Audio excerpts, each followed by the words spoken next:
لقد سمع الله قول الذين قالوا ان الله فقير ونحن اغنياء۔ تحقیق اللہ پاک نے سن لیا ہے ان کی بات کو جنہوں نے کہا کہ اللہ فقیر ہے ہم غنی ہیں۔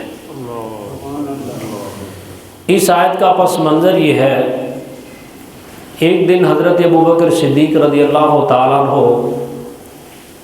بیت المدراس کی طرف تشریف لے گئے۔ وہاں پر فنحاس نامی ایک یہودی عالم مجمع لگا کر بیٹھا ہوا تھا۔ آپ نے جب دور سے دیکھا کہ یہودی جمع ہیں، اکٹھے ہیں، تو دل میں خیال آیا کہ یہ اکٹھے بڑی مشکل سے ہوتے ہیں، تو ان کے پاس جا کر اسلام کی بات کی جائے، سبحان اللہ، سبحان اللہ، سبحان اللہ، توحید و رسالت کی دعوت دی جائے۔ آپ نے جب ان کے پاس جا کے اپنی خواہش کا اظہار کیا تو ابو بکر صدیق کسی ایرے غیرے کا نام تو ہے نہیں، بے شک، سبحان اللہ، اسلام لانے سے پہلے بھی مکے کے سردار تھے، علم الاقسام کے ماہر تھے اور بزنس کمیونٹی کے ایک جہاں دیدہ آدمی تھے۔ تجارت کے اندر آپ کا نام تھا، یوں سمجھے کہ انجمن تاجران کے صدر تھے۔ سبحان اللہ، مکے میں جو منڈی لگتی تھی اس میں تجارت میں ابو بکر کا نام بولتا تھا، اور مکے کے اندر چھوٹے بڑے لڑائی جھگڑے اگر صلح کی نوبت تک پہنچتے تھے تو وہ جناب ابو بکر صدیق کے کردار کی وجہ سے پہنچتے تھے۔ لوگ اپنے جھگڑے ختم کرنے کے لیے ابو بکر کو اپنی پنچایت میں بلایا کرتے تھے۔ یہ ساری امتیازی حیثیت آپ کو حاصل تھی، اس سب سے بڑھ کر وہ غلام مصطفیٰ تھے، حضور کے غلام تھے۔ آپ نے جب ان کی مجلس میں جانے کا ارادہ ظاہر کیا تو کون ہے جو ابو بکر کو اپنے پاس نہ بٹھائے؟ بے شک، بے شک، بے شک۔ تو انہوں نے کہا کہ ویلکم، موسٹ ویلکم، تشریف لائیے، لیکن انہیں کیا پتا تھا کہ ابو بکر کیا کرنے والا ہے۔ حضرت ابو بکر صدیق رضی اللہ تعالیٰ ان کے درمیان تشریف فرما ہوئے، اور اس یہودی مجمع سے آپ نے فرمایا بات یہ ہے کہ تم ہمارے دشمن بن گئے ہو، لیکن کچھ باتیں میں تم سے پوچھنا چاہتا ہوں، سچی سچی جواب دینا۔ سبحان اللہ، سبحان اللہ۔ انہوں نے کیا بولیے؟ آپ نے فرمایا مجھے یہ بتاؤ کہ جو آسمانی کتابیں تورات، زبور، انجیل جن کو تم پڑھتے پڑھاتے ہو، ایمانداری سے بتانا ان میں نبی آخر الزمان کا ذکر موجود نہیں ہے؟ سبحان اللہ، سبحان اللہ۔ کہنے لگے موجود ہے۔ فرمایا ایک اور بات، اس آخر الزمان نبی کی نشانیاں تمہاری جو آسمانی کتابیں ہیں جن کو ہم بھی مانتے ہیں ان میں موجود نہیں ہیں؟ سارے کہنے لگے موجود ہیں۔ تو آپ فرمانے لگے پھر ان کتابوں کو ہاتھ میں پکڑو یا سینے سے لگاؤ یا سر پہ رکھو، ایمانداری سے جواب دینا وہ ساری نشانیاں میرے آقا میں موجود ہیں یا نہیں ہیں؟ سبحان اللہ، سبحان اللہ۔ اب چاروں طرف سے جب آپ نے گھیر لیا تو سارے چپ ہو گئے، کہنے لگے ہمارے بڑے جواب دیں گے۔ انہوں نے فنحاس کی طرف اشارہ کیا۔ اس سے پتہ چلتا ہے کہ جدو بندہ پھنس جائے نا تو پھر بزرگاں دی لوڑ پہ جاندی ہے۔ بے شک، بے شک۔ اب وہ پھنس گئے تھے، انہوں نے کہا ہم سے نہیں نکلا جائے گا، یہ ہمارا بڑا جواب دے گا۔ آپ اس کی طرف مخاطب ہوئے، کہنے لگے جدی آپ بتائیں وہ نشانیاں آخر الزمان نبی کی میرے آقا میں موجود ہیں یا نہیں؟ کہنے لگا نہیں، ان میں نہیں موجود۔ فرمایا یہ نشانیاں سچی ہیں، مانتے ہو؟ انہوں نے کہا مانتے ہیں۔ کیونکہ قرآن کہہ رہا ہے کہ وہ اس طرح جانتے تھے نبی پاک کو یہودی جس طرح اپنے بیٹوں کو جانتے ہیں، لیکن حسد کی وجہ سے نہیں مان رہے تھے۔ جب آپ نے یہ بات کی تو وہ کہنے لگا نہیں، یہ ان میں نشانیاں موجود نہیں ہیں۔ آپ نے فرمایا حسد کی وجہ سے تمہیں نظر نہیں آ رہی، اس طرح کرتے ہیں یا تم چلو میرے ساتھ میرے آقا کی بارگاہ میں، اگر نہیں چلنا تو میں مصطفیٰ کو لے کر آتا ہوں، تم کتابوں سے نشانیاں پڑھتے جانا، میں ایک ایک کر کے مصطفیٰ میں دکھاتا چلا جاؤں گا، میں دکھاؤں گا۔ اب انہیں پتا تھا کہ اگر ہم چلے گئے یا مصطفیٰ آ گئے ہمیں تو ماننا پڑے گا، نہ مانیں گے تو ذلیل و رسوا ہو جائیں گے۔ وہ کہنے لگے نہیں نہیں، وہ جن کی تم بات کر رہے ہو وہ نشانیاں ان میں نہیں ہیں، ہاں نشانیاں مانتے ہیں وہ کوئی اور ہے، وہ ہمارے درمیان آئے گا۔ آپ نے فرمایا سنو، جو نشانیاں پہلی آسمانی کتابوں میں ہیں وہ بھی اللہ نے ساری نشانیاں میرے مصطفیٰ کو عطا فرمائی ہیں، اس سے بڑھ کر اللہ نے اپنے حبیب کو بہت کچھ عطا فرمایا ہے۔ اگر سنی بیٹھے ہو اور سنی کی بات سن رہے ہو تو میں کہتا ہوں اللہ نے سب کچھ مصطفیٰ کو عطا فرمایا۔ بے شک آپ نے جب اتنی بات کی، وہ تو پہلے گھبرائے ہوئے تھے کہ وہ بات بدلے تو ہم بات کو کسی اور طرف لے جائیں۔ جب آپ نے یہ بات کی کہ اللہ پاک نے تو اپنے حبیب کو بہت کچھ سب کچھ دیا ہوا ہے، وہ کہنے لگا ابو بکر یہ بات ہم نہیں مانتے، کیوں کہ تمہارے پاس جو قرآن ہے، جو وحی آتی ہے جس کو تم وحی کہتے ہو، اس میں اللہ کہتا ہے من ذا الذی یقرض اللہ قرضا حسنا، اللہ کہتا ہے مجھے قرض دو، سود سے منع کرتا ہے اور کہتا ہے کہ مجھے زیادہ سے زیادہ دو میں تمہیں زیادہ دوں گا، خود ہمیں روکتا ہے سود دو نہ لو اور خود سود معاذ اللہ تعالیٰ دیتا ہے۔ یہ جملہ بولا کہ اللہ کے پاس تو کچھ نہیں ہے، وہ ہم سے مانگ رہا ہے، اللہ فقیر ہے، ہم دولت مند ہیں، ہم غنی ہیں، یہ بات نہ کر۔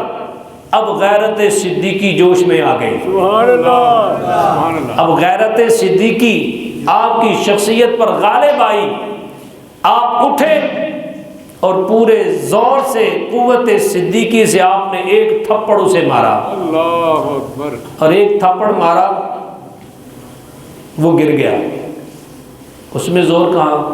فرمایا خاموش، زبان بند کر، ہم نے تو کبھی گستاخی رسول برداشت نہیں کی، تو گستاخی رب کر رہا ہے۔ سبحان اللہ، اور صوفیہ فرماتے ہیں کہ عاشق سب سے بڑا جو ہوتا ہے نا نبی پاک کا، وہی ہے جو اس سے پہلے خدا کا عاشق ہوتا ہے۔ بے شک بے شک۔ آپ نے فرمایا تو یہ کیا کہہ رہا ہے؟ تھپڑ مارا، شور پڑ گیا۔ اب یہاں پہ ایک بات میں عرض کرنا چاہتا ہوں، اب وہ یہودی تو کافی سارے تھے، آپ نے جب اسے فنہاس کو تھپڑ مارا تو چاہیے تو یہ تھا کہ وہ مل کر حملہ کرتے، ابو بکر اکیلا تھا، لیکن عاشق کے سامنے کسی کو جرت نہیں ہوتی حملہ کرنے کی۔ سبحان اللہ، بے شک بے شک۔ عاشق کی جرت، جب وہ اپنی جرت دکھاتا ہے نا تو پھر کسی غیرے کو ہمت نہیں ہوتی آگے بڑھنے کی۔ اس کی تازہ مثال غازی ممتاز حسین قادری کی ہے۔ سبحان اللہ، سبحان اللہ، بے شک بے شک۔ جب سلمان تاثیر کو آپ نے قتل کیا، کتنے بندوقوں والے موجود تھے؟ بے شک بہت زیادہ۔ ہوٹل کے باہر بھی تھے، ان کے ساتھ بھی تھے، اللہ، وہ چاہتے تو حملہ کرتے، حملہ نہیں کیا، کیوں؟ مصطفیٰ کے عاشق کی جرت کے سامنے کسی کی ہمت نہیں ہوتی۔ بے شک بے شک، سبحان اللہ۔ تو یہی وجہ تھی کہ جناب ابو بکر صدیق آپ نے جب تھپڑ مارا اسے گرایا اور ساتھ جملہ کہا، فرمایا میرے مصطفیٰ نے تمہارے ساتھ جو معاہدہ کیا ہوا ہے نا امن کا، صرف اس کا لحاظ کر رہا ہوں، ورنہ میں تلوار سے تیری گردن اڑا دیتا۔ سبحان اللہ۔ اتنی بات کہہ کہ آپ چلے گئے۔ اب انہوں نے پلان بنایا، کیا بنایا؟ کہنے لگے کہ اس طرح کرو کہ جتنے قبائل ہیں نا ان کو ساتھ ملاتے ہیں تو مسلمانوں پر حملہ کرتے ہیں۔ اللہ اکبر۔ تو ان میں کچھ سیانے بھی تھے، انہوں نے کہا کہ قبائل کو جب ملائیں گے تو انہیں قائل کس بات پہ کریں گے، قصور تو ہمارا نکلے گا، ذلیل ہو جائیں گے، پھر کیا کریں؟ تو انہوں نے کہا کہ پھر ایک پلان کیا بنا۔ آپ کو پتہ ہے کہ جب کسی پر جھوٹا پرچہ کٹوانا ہو، FIR کٹوانی ہو، تو پھر کتنے جھوٹ کے پلندے بنانے پڑتے ہیں۔ بے شک۔ چوری ہو 10,000 کی تو لکھوایا جاتا ہے 80,000۔ اسی طرح ہی ہے نا، بھی 80 لکھواؤ، چلو کچھ نہیں، پولیس والے نے بھی دینا پڑے گا، تو کچھ چلو بچ بچا کے تو 50,000 آ جائے گا۔ تو یہ ایک کیس کو وہ بنانے کے لیے اب اس نے کیا کیا، تھپڑ تو ایک لگا تھا، اس نے اپنے کپڑے پھاڑے، اپنے کپڑوں کو گرد لگائی، بال بکھیرے، بازاری عورت کی طرح چیخیں مارتا ہوا حضور کی بارگاہ میں آ گیا، کہنے لگا کہ ابو بکر نے دیکھو مجھے مارا ہے۔ آپ نے فرمایا کوئی بات نہیں، نہیں جی مارا ہے جی، سزا کا اعلان کرے، کوئی سزا دیں۔ آپ نے فرمایا چپ کر کے بیٹھ، یک طرفہ فیصلہ ہم کبھی نہیں کیا کرتے، ابو بکر آنے والا ہے، اس سے پوچھیں گے۔ اتنے میں حضرت ابو بکر تشریف لے آئے، حاضر خدمت ہو گئے۔ آپ نے پوچھا کہ ابو بکر تم نے ان کو مارا ہے؟ فرمایا جی یا رسول اللہ میں نے تھپڑ مارا ہے۔ فرمایا کیوں مارا ہے؟ یا رسول اللہ صلی اللہ علیہ وسلم اس نے یہ بکواس کی ہے، اللہ کی شان میں گستاخی کی ہے، ہم تو گستاخی رسول برداشت نہیں کرتے، ہم تو آپ کی توہین برداشت نہیں کرتے، اللہ کی توہین کیسے برداشت کریں گے؟ یہ تو بچ گیا ہے صرف معاہدے کی وجہ سے، ورنہ میں نے تو اس کی گردن اڑا دینی تھی۔ اب یہ بات جب کہی تو یہودیوں نے شور مچانا شروع کیا، انہوں نے کہا جی نہیں جی دیکھیں جی انہوں نے کہہ دیا ہے، انہیں کہیں گواہ لائیں۔ اب انہیں پتا تھا کہ اس چیز کا گواہ ہمارے سوا کوئی اور ہے نہیں، ہمارا ایک معاہدہ ہو گیا ہے، ایک بات پہ ہم متفق ہیں، ان کے پاس گواہ نہیں ہے۔ نبی پاک صلی اللہ علیہ وسلم نے فرمایا صدیق کوئی گواہ؟ یا رسول اللہ گواہ تو کوئی بھی نہیں ہے۔ تو فرمایا تمہیں پتہ ہے پھر فیصلہ کیا ہوگا؟ یا رسول اللہ مجھے پتہ ہے، ان النفس بالنفس والعین بالعین والاذن بالاذن والسن بالسن والجروح قصاص۔ قرآن مجید کا فیصلہ ہے جان کے بدلے جان، کان کے بدلے کان، آنکھ کے بدلے آنکھ، ناک کے بدلے ناک۔ تو یا رسول اللہ مجھے پتہ ہے فیصلہ کیا ہوگا، میرے پاس گواہ نہیں ہے۔ تو فرمایا پھر ٹھیک ہے، تھپڑ کا بدلہ تھپڑ۔ آپ نے یہودی سے فرمایا ٹھیک ہے۔ اس نے کہا نہیں جی میں 2-4 آدمی آئے ہیں، انہوں نے پورے مجمع میں مجھے مارا ہے، تو لہٰذا میں مجمع میں یہ بدلہ لینا چاہتا ہوں۔ اصل میں بات یہ تھی ذلیل کرنا، رسوا کرنا، بندہ توڑنا، ابو بکر کو ذلیل کر کے کہنا دیکھو جن کا تم ساتھ دے رہے ہو انہوں نے تمہارا ساتھ ہی نہیں دیا، جیسے کہتے ہیں تڑا نہیں ماریا، آپ تو ان کی پارٹی کے آدمی تھے، آپ کا ساتھ نہیں دیا ہے۔ لیکن قربان جائیں حضرت سیدنا ابو بکر صدیق کی، آپ نے بھی کوئی بات نہیں کی، یا رسول اللہ میں نے تو جان دی، مال لگایا۔ میں کہتا ہوں کہ آج اولاد جوان ہو، بیٹی جوان ہو تو لوگ حج کے سفر پر نہیں جاتے، عمرے پر نہیں جاتے کہ گھر اکیلا ہے میں اس کو چھوڑ کے کیسے جاؤں۔ اس صدیق اکبر کی عظمت کو سلام کیوں نہ کریں کہ ہجرت والی رات جوان بچیاں گھر چھوڑ کر میرے مصطفیٰ کے ساتھ مدینے جا رہے ہیں۔ یہ ہے ابو بکر، کسی بات کا حوالہ نہیں دیا، خاموش رہے۔ آپ نے فرمایا جاؤ کھلا ٹائم ہے، مجمع اکٹھا کر لو، صدیق بدلہ دینے کے لیے تیار ہے، بدلہ دے گا صدیق۔ انہوں نے کچھ دیر میں اپنے یہودیوں کو اکٹھا کیا، آ گئے مصطفیٰ کی بارگاہ میں، قریب تھا کہ وہ یہودی اٹھ کے ابو بکر کے منہ پہ تھپڑ مارے۔ اللہ کے نبی پر وحی کے آثار ظاہر ہوئے۔ آپ نے فرمایا ٹھہرو ٹھہر، جلدی نہ کر، میرے مصطفیٰ پر وحی کے آثار نمودار ہو گئے ہیں، دیکھ میرے مصطفیٰ پر وحی آئی ہے، اس میں پتہ چلے گا کہ کیا ہوگا۔ اللہ نے فرمایا جبریل جلدی کر، کیا ہوا؟ میرے مصطفیٰ کے یار ابو بکر کا گواہ کوئی نہیں، میں رب اس کا گواہ بن جاتا ہوں۔ اگر کوئی گواہ نہیں ہے تو کوئی بات نہیں، میں رب العالمین ہو کہ ابو بکر کی گواہی دیتا ہوں، میں ابو بکر کی صفائی دیتا ہوں، میں اس کا دفاع کرتا ہوں۔ قرآن کی آیت آ گئی، لقد سمع اللہ قول الذین قالوا ان اللہ فقیر ونحن اغنیاء۔ اے پیارے حبیب، تحقیق اللہ نے سن لیا ہے ان کی اس بات کو کہ اس نے کہا ہے کہ اللہ فقیر ہے، ہم غنی ہیں، اور اللہ نے فرمایا کہ ہم اس کا بدلہ دیں گے۔ وذوقوا عذاب الحریق، یہ ان پر یہ بھی بات ہم نے لکھ لی ہے، سنکتب ما قالوا وقتلہم الانبیاء، یہ بات بھی لکھ لی ہے کہ انہوں نے اللہ پر اعتراض کیا ہے، گستاخی کی ہے، اور انہوں نے جو یہودیوں نے انبیاء کو قتل کیا تھا ناحق، وہ بھی ہم نے لکھ لیا ہے، اور قیامت میں وذوقوا عذاب الحریق، انہیں دردناک اور سخت آگ کی سزا بھی ہم دیں گے۔ تو اللہ نے حضرت ابوبکر صدیق رضی اللہ تعالیٰ عنہ کا دفاع یوں کیا ہے، سبحان اللہ، اس طرح گواہی اور صفائی دی۔ اور ایک اور مقام قرآن مجید میں آتا ہے، جب آپ نے نا حضرت بلال حبشی کے ساتھ 6 یا 7 لوگوں کو آزاد کروایا غلامی سے، اور بڑی بھاری رقم دے کر آزاد کروایا۔ حضرت بلال حبشی کے بارے میں آتا ہے کہ آپ جا رہے تھے تو امیہ جو کہ ظلم و ستم کی داستان مشہور ہے، وہ بہت زیادہ اس نے ظلم کیے، تو وہ مار رہا تھا آپ کو، آپ احد احد کی صدائیں لگا رہے تھے۔ حضرت ابوبکر کا گزر ہوا، آپ نے فرمایا امیہ تمہیں شرم نہیں آتی، خدا کو جواب نہیں دینا، مرنا نہیں ہے؟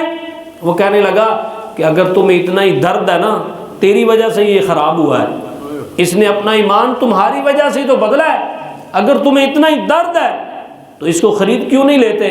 آپ نے فرمایا میں خریدنے کے لیے تیار ہوں، بتا کیا لے گا؟ سبحان اللہ، سبحان اللہ، کیا لے گا؟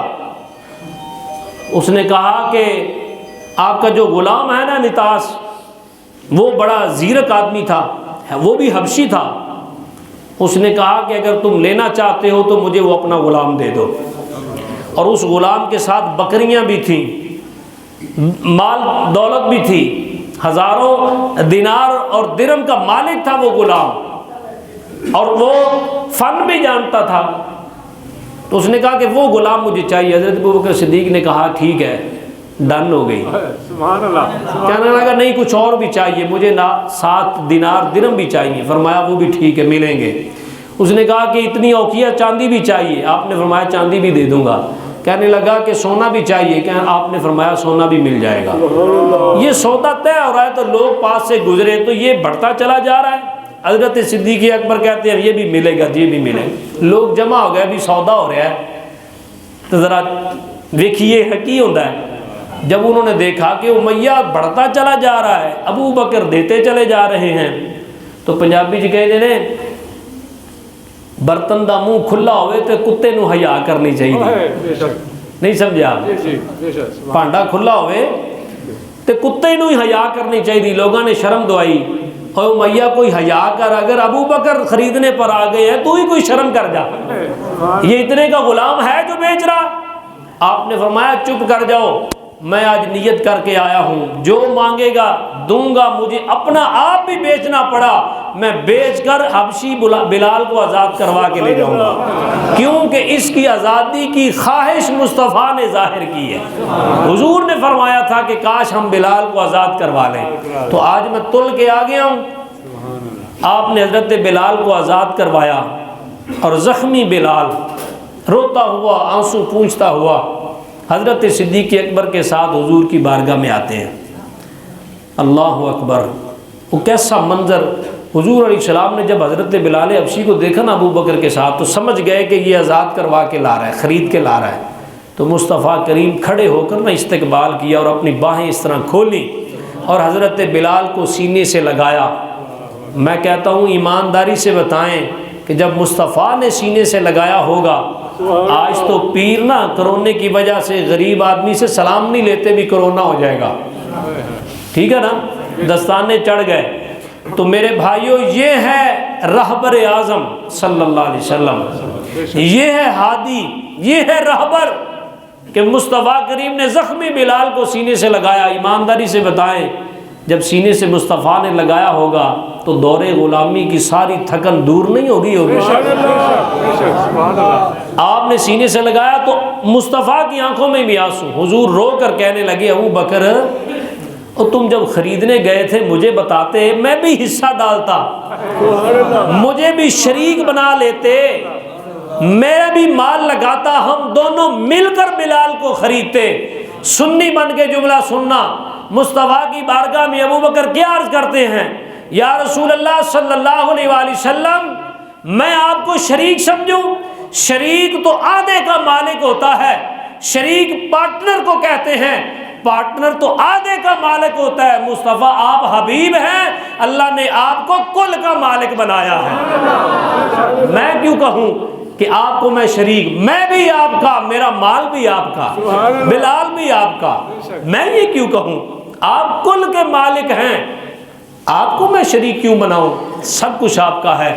جب یہ آزاد کر دیا منافقین نے شور ڈالنا شروع کر دیا, کہنے لگے بلال کا کوئی احسان ہے صدیق پر, کیونکہ یہ حبشی النسل ہے, رنگ کا سیاہ ہے اور ذات کا نیچ ہے, تو ابو بکر قریشی ہے, سردار ہے, تاجر ہے, اس کا کوئی احسان ہوگا تو ابو بکر نے سمجھا ہوگا کہ زندگی میں چکا دوں تاکہ لوگوں کو بتاتا نہ پھرے کہ مجھ پر احسان ہے, اس لیے اتنا مہنگا خریدا ہے. اب یہ بات گلیوں میں گھومی, شور ہونے لگا, لوگوں کی زبانوں پر یہ بات آئی. اللہ پاک کی غیرت کو یہ بات گوارا نہ ہوئی. کسی اور نے صدیق اکبر کا اس بات پر دفاع نہیں کیا. اللہ نے قرآن مجید کی آیات نازل فرمائی, فرمایا وَمَا لِأَحَدٍ عِنْدَهُ مِن نِعْمَةٍ تُجْزَىٰ إِلَّا ابْتِغَاءَ وَجْهِ رَبِّهِ الْأَعْلَىٰ وَلَسَوْفَ يَرْضَىٰ. اور سن لو اور کمینے ذہن والوں, مصطفیٰ کے اس یار نے کسی کے احسان کا بدلہ نہیں چکایا ہے, اس نے تو اللہ کی رضا کے لیے بلال کو خرید کر آزاد کیا ہے. یہ اپنا مال کسی کے لیے خرچ نہیں کرتا, جب بھی کرتا ہے اپنے بلند رب کو راضی کرنے کے لیے کرتا ہے. وَلَسَوْفَ يَرْضَىٰ, ان قریب اس کا رب بھی اس سے راضی ہو جائے. اب اللہ پاک نے ایمانداری سے بتائیں, کفار نے, منافقین نے ابو بکر کو ذلیل کرنا چاہا, رسوا کرنا چاہا, لیکن اللہ پاک نے ان کو رسوا کر دیا, ابو بکر کی عزت کو چار چاند لگا دیا. آج بھی لوگ حضرت ابو بکر کو رسوا کرنا چاہتے ہیں الزام لگا کر. آج تو میڈیا پر بیٹھ کر اتنی لمبے زبانیں نکال کر حضرت ابو بکر صدیق پر بولتے ہیں اور زبانیں دراز کرتے ہیں.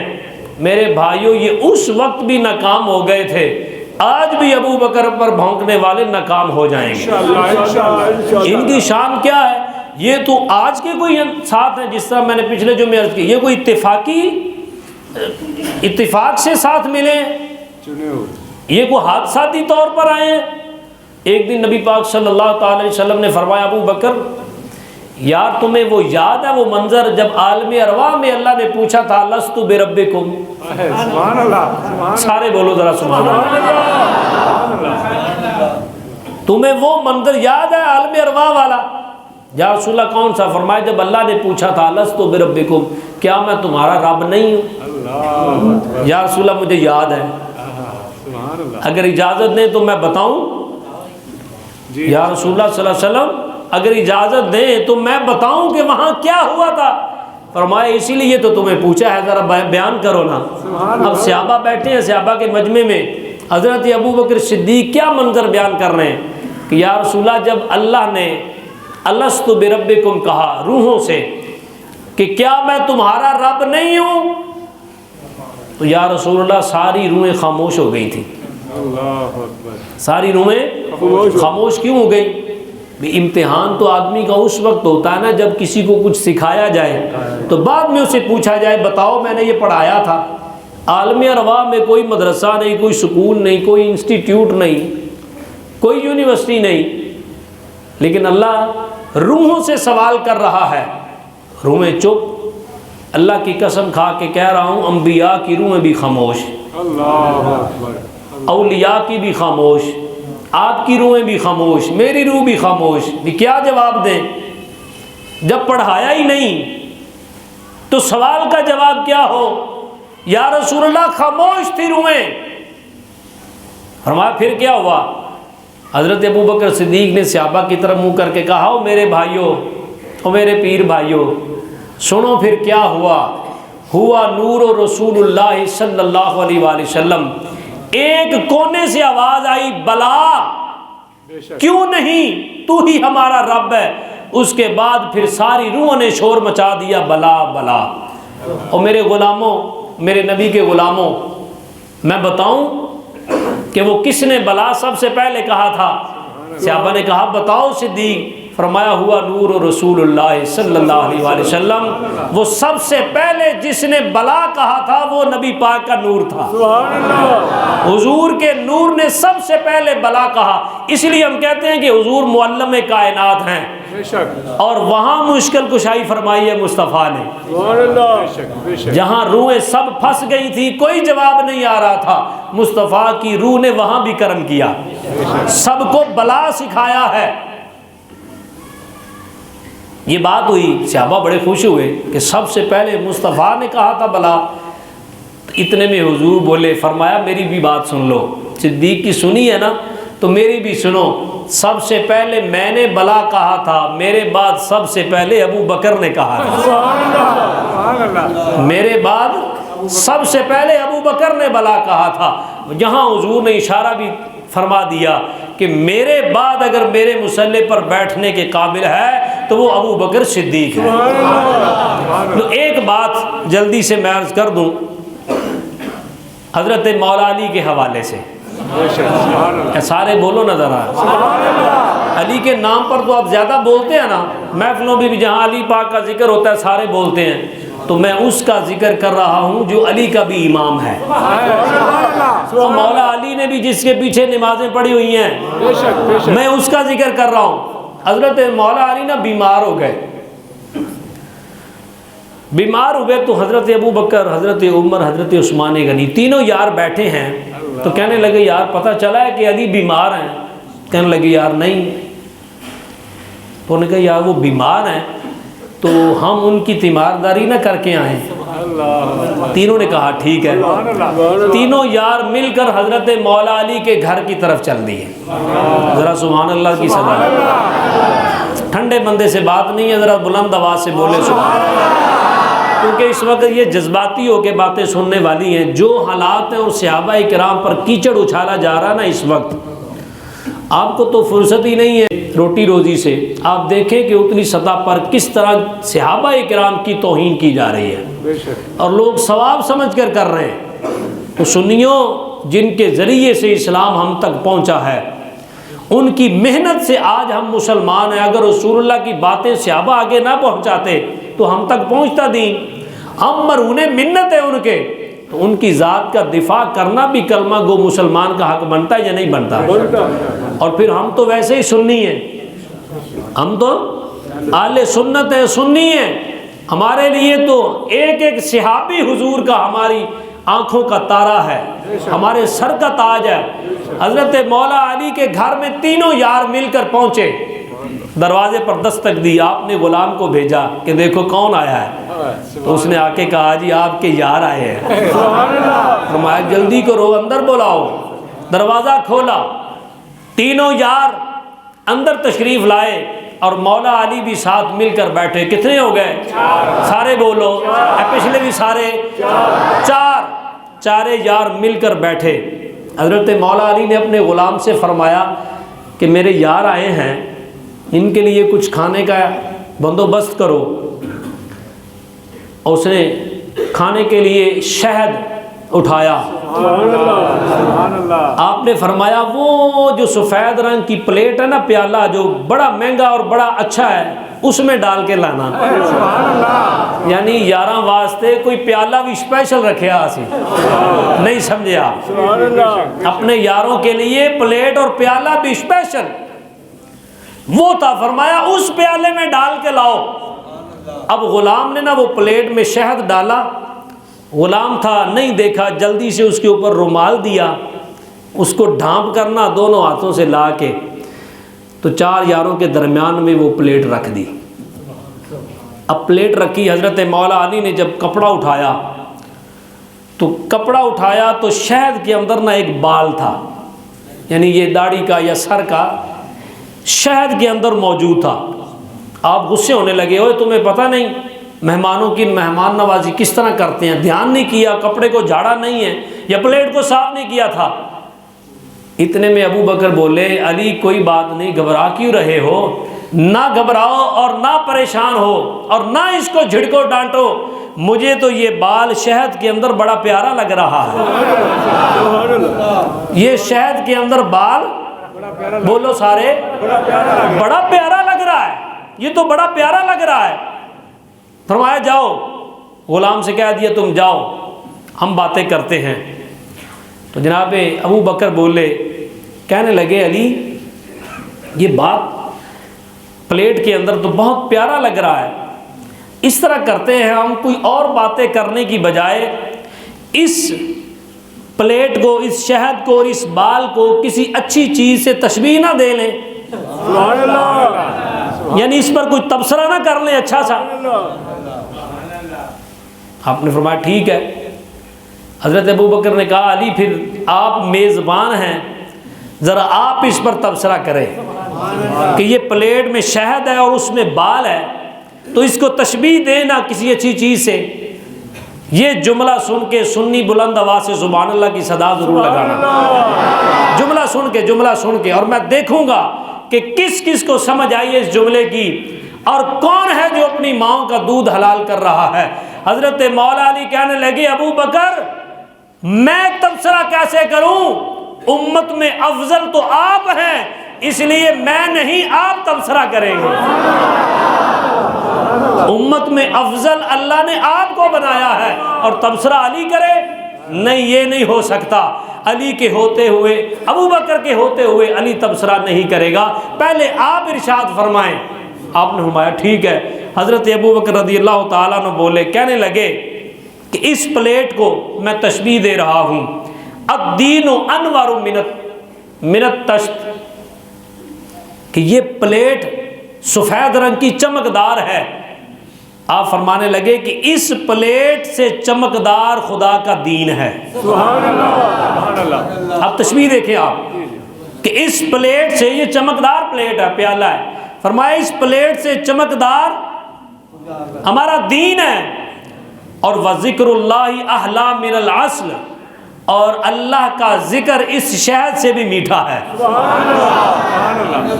اور آگے کیا فرمایا، والشریعۃ ادق من الشعر، اور آپ نے فرمایا کہ شریعت بال سے باریک مسئلے بھی بیان کر دیتی ہے۔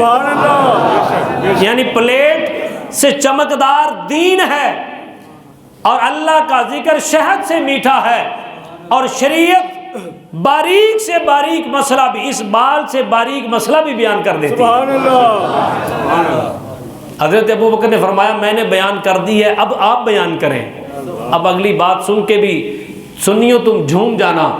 حضرت مولا علی کہنے لگے ترتیب خراب نہ کریں، آپ کے بعد نمبر عمر فاروق کا ہے۔ سبحان اللہ۔ ترتیب بھی قائم ہے اور تفضیل بھی بتا دی، انور اس میں تفضیل ہے، تفضیل اور ترتیب دونوں بیان کر رہے ہیں۔ فرمایا ابو بکر میں بیان کیوں کروں، عمر کی باری ہے۔ حضرت عمر نے فرمایا ٹھیک ہے میں بیان کرتا ہوں۔ اب پلیٹ کو تشبیہ دینی ہے، شہد کو تشبیہ دینی ہے، بال کو تشبیہ دینی ہے۔ وہ کہنے لگے الجنت انور من الطشت، کہ جنت کی چمک اس پلیٹ سے بھی زیادہ ہے۔ سبحان اللہ۔ اور وَنَعِيمُهَا،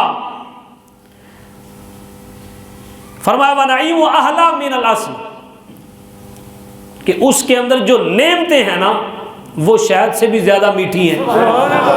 اور آگے فرمایا وَالصِّرَاطُ أَدَقُّ مِنَ الشَّعْرِ، کہ پل صراط جو ہے وہ بال سے بھی زیادہ باریک ہے۔ کیا تشبیہ دے دی، جنت کا ذکر، اس کی نعمتوں کا ذکر اور پل صراط کا ذکر۔ آگے مولا علی کہنے لگے عثمان غنی اب آپ کی باری ہے، اب آپ بیان کریں۔ حضرت سیدنا عثمان غنی کیا کہتے ہیں، کیونکہ قرآن سے پیار تھا نا، کہنے لگے القرآن انور من الطشت، قرآن اس پلیٹ سے بھی زیادہ چمکدار ہے۔ وَتِلَاوَتُهُ أَحْلَى مِنَ الْعَسْلِ، اور اس کی تلاوت شہد سے زیادہ میٹھی ہے۔ سبحان اللہ، اور آگے فرمایا وَتَفْسِيرُهُ أَدَقُّ مِنَ الشَّعْرِ، اور اس کی تفسیر بال سے بھی زیادہ باریک ہے۔ سبحان اللہ، اب تینوں یاروں نے تشبیہ دے دی، تبصرہ کیا۔ اب آئی حضرت مولا علی کی باری۔ آپ نے تکیے سے ٹیک لگائی تھی، تینوں کہنے لگے علی اب آپ کی باری ہے، آپ بیان کریں، اب چپ نہیں رہنا۔ اب سنیے مولا علی نے تشبیہ کیا دی۔ حضرت مولا علی نے ٹیک چھوڑی، سیدھے ہو کے بیٹھے، فرمایا میں بیان کروں؟ فرمایا الضیف انور من الطشت، اور کسی نے قرآن سے تشبیہ دی، کسی نے جنت سے، کسی نے دین سے۔ آپ فرمانے لگے الضیف انور من الطشت، یہ جو میرے یار ہونا تم ہو اس پلیٹ سے بھی زیادہ چمکدار، میرے مہمان پلیٹ سے چمکدار ہیں، اور وَكَلَامُهُمْ أَحْلَى مِنَ الْعَسْلِ، اور تمہاری باتیں شہد سے زیادہ میٹھی ہیں۔ لوگ تو لڑائیاں کرواتے پھرتے نا ان کی، آؤ سنی سے سنو کہ ان کے درمیان محبت کتنی تھی۔ وہ بیان کر رہے ہیں جنت کو، وہ کر رہے ہیں دین کو، وہ کر رہے ہیں قرآن کو، لیکن علی کہہ رہے ہیں الضیف انور من الطشت، او یارو تم میرے ایسے یار ہو جو اس پلیٹ سے زیادہ چمکدار ہو، اور تمہاری باتیں شہد سے زیادہ میٹھی ہیں۔ اور آخری جملہ آپ نے فرمایا وَقَلْبُهُمْ أَدَقُّ مِنَ الشَّعْرِ، اور تمہارے دل بال سے بھی زیادہ نرم ہیں۔ کہ بال کتنا نرم ہوتا ہے؟ فرمایا تمہارے دل کے اندر اتنی بھی سختی نہیں ہے جتنی بال کے اندر ہوتی ہے، اس سے بھی زیادہ نرم۔ اور کچھ شارحین نے لکھا، آپ کہتے ہیں کہ ادق من الشعر سے آپ نے فرمایا کہ جتنی بال کے اندر سیاہی ہوتی ہے نا، اتنی سیاہی بھی تمہارے دلوں کے اندر موجود نہیں ہے، یعنی تمہارے دل نور علی نور ہیں۔ تو یہ ان کی محبت اور پیار تھی۔